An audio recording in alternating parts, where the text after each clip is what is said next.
So hi guys, nabudol na naman ako ni TikTok o i-share ko na sa ninyo para kamo na sa dang mabudol. So kaning naguna is 7 pieces for only 129 pesos. 129 pesos.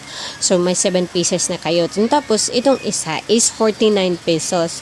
Isa lang yung binili ko kasi 49 pesos na siya, medyo mahal. Mahal na siya. Pero pag sa mall kayo nito, pag sa store kayo nito bumili na like sa mall is mahal na to, mga nasa 100 pesos na siya.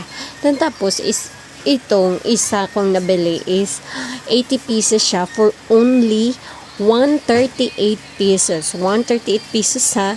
So daghan na kaayo mog pugong, daghan na kaayo mog clip, daghan na kaayo mog mapugong sa inyong baby for only 138 pesos. Barato ra kaayo unya, daghan kaayo siya.